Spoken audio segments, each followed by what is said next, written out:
Balaji, just for people who don't have the definition, could you define what is a Bitcoin maximalist? What is that ideology or that belief system? There's different definitions, but I would define it as somebody who thinks that any digital asset other than Bitcoin is a sin. Got it. Okay. And it is, people have made the comparison of like wokeness to a religion. In my book, I actually talk about it as a doctrine, which is related to a religion, but not exactly the same. More than a technicality, the wokes, they actually don't worship God. They worship the state and or the network. That is to say, they're not about thoughts and prayers. They're about pass a law. And they're not all employed by the state. They're outside of it and they act through it on a network, right? Maximalists are similar in that they've got the zeal of a monotheist or of a monostatist like a communist, but they're a mononumist for a coin, So, and one of the things that's interesting is, like a communist would be pathologizing profit, and a Christian fundamentalist or religious fundamentalist would pathologize interest. And a maximalist pathologizes digital issuance.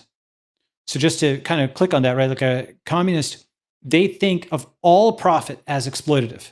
That boss is obviously screwing somebody because, he did a markup, didn't he? Why couldn't he give it away for free to the community? He's stealing some for himself. Like there's 50 arguments you can make against this, but the problem is that it's intuitively appealing to people that profit is sort of getting one over on somebody, right? It feels like a scam, right? And communists were able to get hundreds of millions of people to buy into this notion.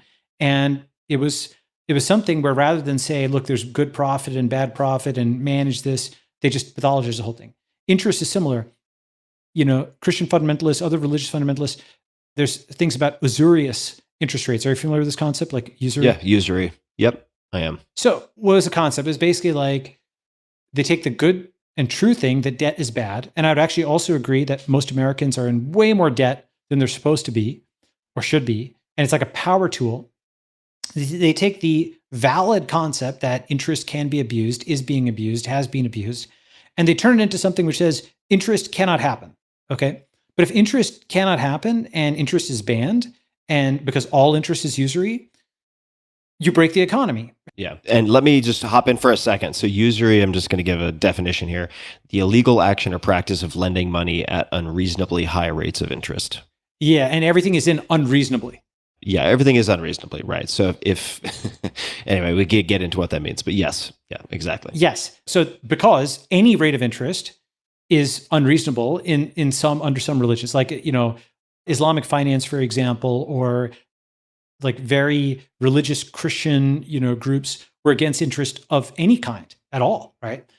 Then what happens is every single financial model breaks. You cannot figure out, okay, should I allocate money into this building project or this tech? Like basically the power user tool goes away. You might say, and I might agree with you, that the average Joe should not be buying all this stuff on credit and debt and they're getting screwed by it.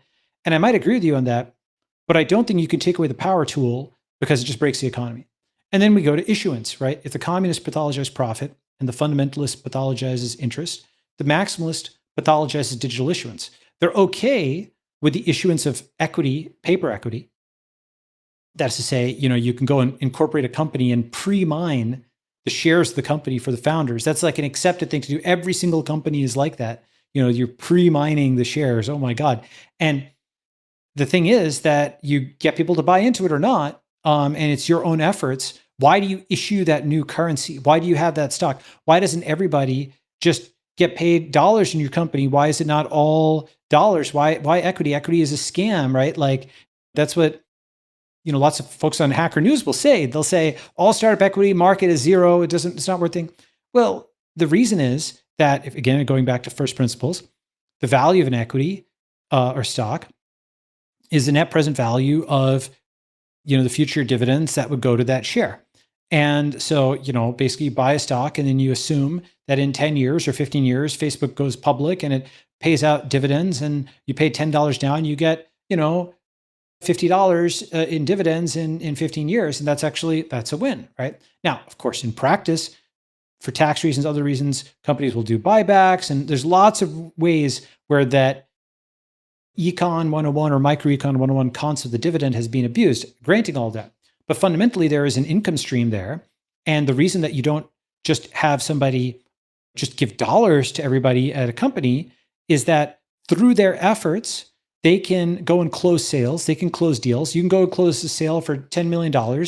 That brings in revenue into the company. In theory, that could be dividended out to the shareholders. And therefore, your individual efforts can boost the value of that equity in a way that you cannot really boost the value of the dollar, right? Yeah. Like your elasticity, right? You're not, the dollar economy is so massive that your individual efforts will be a drop in the bucket relative to a million other people who are doing things, right?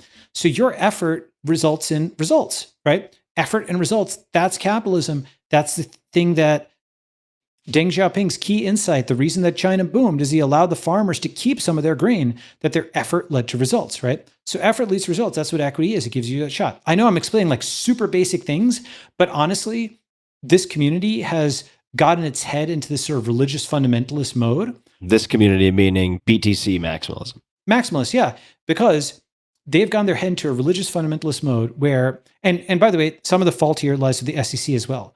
Fundamentally, we have not been able to make the analogy between digital equity and paper equity. Why? Because the SEC has tried to say, oh, they're all unregistered securities, and so we're going to throw everybody in jail and so on and so forth. So what does that mean? That means that, look, do I think that a digital asset is the same as an equity? No. I think it's like a horseless carriage versus a horse-drawn carriage. At first, you make the analogy, but it's also got fundamental differences. With a digital asset, you can issue it to all of your users. They can use it in programs. It's on chain. It slices, it dices, it does tons of things a paper equity does not, right? But it is similar in one sense, which is that a paper equity is something that incentivizes people to build out a company, and a digital asset incentivizes people to build out a network, right? Now, the problem is that the SEC, you've got a pincer attack of the journalists and the maximalists, basically, okay, the bureaucrats and the maximalists, because on the one side, you have these guys who are stuck in the past with Orange Groves and Howie, they're the SEC guys who are trying to pathologize the issuance of digital assets and saying, we're going to go after that. That's like unregulated, issuance of assets. And the crucial thing, by the way, is they're not like going after the bad actors in the space. They're going after, for example, they went after Kik, which is like a fairly reputable company. They just randomly targeted them for enforcement. They're just going after not the bad actors, the actors they can get the maximum headlines on. What that does is it forces Web3 people to not make the analogy to equity. When they can't make the analogy to equity, and they have to like shy away from it with all kinds of stupid word games and so on and so forth, people do get the sense, oh, there's something up here. They're not being totally straightforward with me.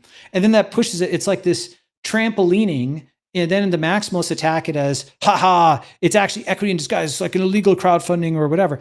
And the thing is, that same maximalist is typically anti-Fed, yet pro-SEC, right? They're like the most selective crypto anarchist ever, where you're against the Federal Reserve.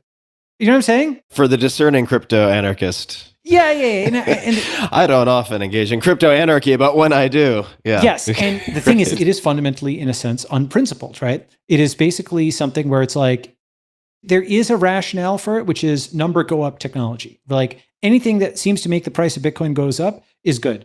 And if that means banning every other coin, so the only coin people can buy is Bitcoin, well, that's good. Again, though, this is like the communist zero-sum mentality, because if the Web3 crypto economy didn't exist, I don't believe that Bitcoin would be where it is. You need all of this infrastructure around it to build a thing up. I think that's super obvious.